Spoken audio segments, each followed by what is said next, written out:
interviewing you because you were involved in this. Where's the video footage of shooting Israeli soldiers? I'm interviewing you because you were I had a involved. pistol in my hand. I had a 9mm pistol in my hand. I'm an ex-Marine. I've been in combat. I've served in a war situation. If I wanted to kill an Israeli soldier, I can guarantee you he would be dead right now. How did you feel? Tell us how you felt when you were involved, because you were involved, as you say, you weren't on the top. I felt like I was involved in protecting innocent people from dying. I'd already seen one dead body, and soon I saw several more, and this Israeli commando, for all I know, was the murderer of one of my brothers over there. So you're holding so three disarming of them. him was saving life. What did you do with those attacking. three? You make the point that you eventually released them. What did you do with the three that you were holding? They were given medical attention by a doctor, and that's fairly well established at this point. Were you angry with them? Yes, I was. Yes, absolutely. They just killed people who were on a humanitarian mission. Of course I was angry. There were a lot of angry people. Did you beat them up? I didn't beat them up, no. No, I did not. Did you but I don't have a problem with those who defended themselves and who beat up, apparently, some Israeli commandos who were on board and killed 9 people, at least. What the hell is the problem with that? Sure. If somebody came in your home... There are lots of people who would argue that, you know, that they shouldn't have done what they did. Israel might be the first to say that it regrets loss of life. But the argument is the extent of provocation. They say it was self-defense. And one of the commandos describes, the 4th commander to come down, describes landing and seeing his team leader with his own pistol being held to his head. And he says that is why he fired. Wow. Now, I know you weren't on the top deck, but you don't know that that didn't happen. And that would be an explanation. You're a military man. That would be an explanation of what triggered it. The predictable consequences of what Israel did would be loss of life. And the loss of life was not on their side, it was our side. And the loss of life would have been on their side, except for we're not murderers. The Israelis are the murderers. We had 3 people, commandos, who may have been the murderers of our brothers, and they're living another day. They are going to feel the embrace of their loved ones once again, the sunshine on their skin, because we let them go. What about the people that the other people on board that ship? Because one of the things that Israel says is that of the 700, there were 700 of you on that ship. Of that 700, 50 were extremists, as they call it. And the group that organized this, IHH, a Turkish group, has had some very extreme criticism of it in the past. And this is not just from the Israelis. Do you know enough about the people you were involved with? You know what I do know?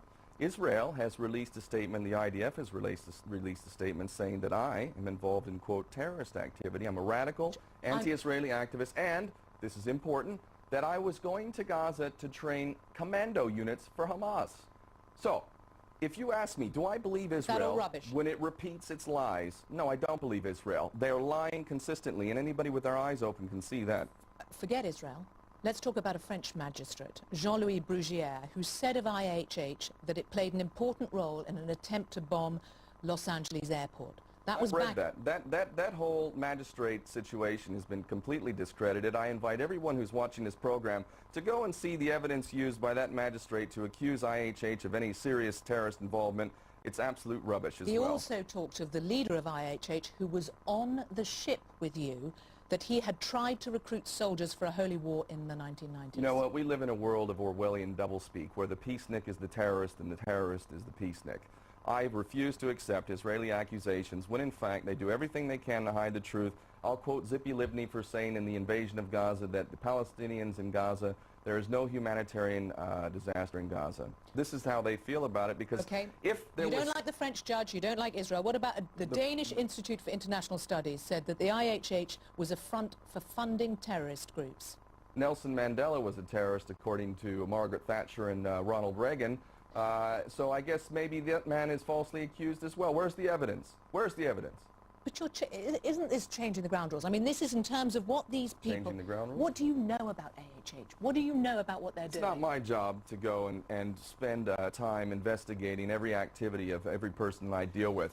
I stand by what I've done, and I am proud to have stood shoulder to shoulder with my brothers from IHH and around the world who did the right thing, who refused to accept the unacceptable. And with Hamas? And Hamas... You know what? The IRA is now part of the government in Ireland, but they were the terrorists of their day as well. If Hamas had been allowed an opportunity to give the political chance, the political process an opportunity, maybe they would not be involved in violent resistance as they are. However, they have never been given an opportunity at all. This is double standards. I mean, just as... No double standard. Well, in terms of the way you were talking about what Israel does and what you're talking about Hamas does, people were critical of the IRA when it did what it did, and it was only when it turned to political means that it was deemed acceptable.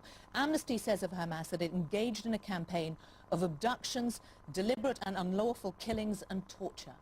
I do not stand by anyone or any institution that violates human rights. However, what I will say, yes, I do, and I will say absolutely 100% without reservation, I support the right of self-defense without any doubt. I would be involved myself in violent resistance if I were a citizen of Palestine or Iraq or Afghanistan.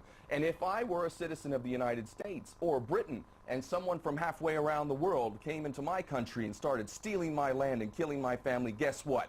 I would defend my country as well. So I absolutely 100% defend the right of self-defense, and I will never shy away from that. I will not join the long list of embarrassments who condemn terrorism while forgetting to acknowledge that the biggest terrorist on the planet is the United States government for all of its terrorism around the world. Do you accept that Israel has a right to defend itself?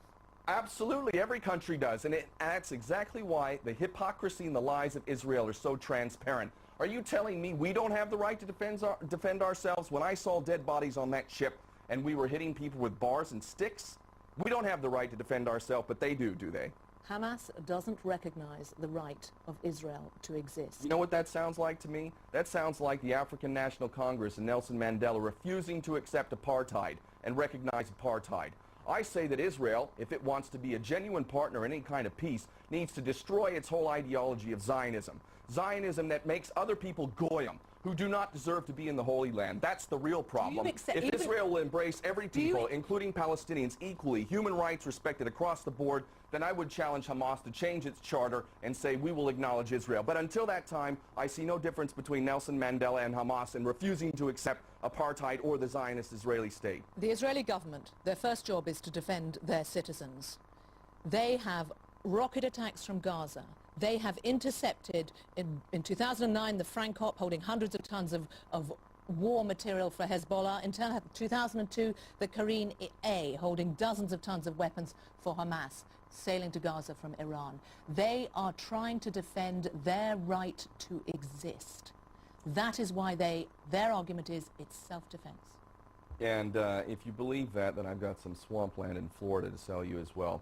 If you wanted peace and you carried out the policies of Israel, then you'd have to believe that these people are the biggest idiots ever.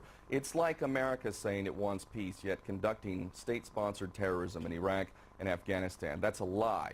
Israel is lying. They don't want peace. Are they lying when they say there was no humanitarian aid on the ship? Peace for Israel, to them, and the Zionist agenda is the end of the Zionist project. They don't want peace. It's a lie. It's an absolute lie. And the policies, to any thinking person, reflect that. I can't speak for Hamas. I think that what I do know about Hamas is that they've actually done something to help their people.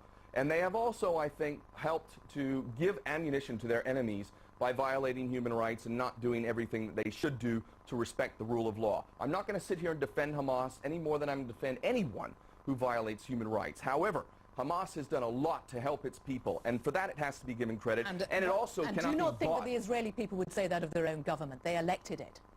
I actually think that the Israeli government is a reflection of the propaganda that has made the Israeli people so ignorant of the facts. Or defensive. They are under constant rocket attack. They feel that they How many people have the rocket attacks killed? These are glorified fireworks against the fourth largest military in the world with the latest technology and weapons of mass destruction. 3,000 rockets out of Gaza in the last 3,000 rockets that killed how many people? The point is that Israel feels under threat. I think the rockets are a desperate attack. Tell us this. Let's go back to what was on your... Let's talk about what was on your ship, because Israel says that there was no humanitarian aid on that ship.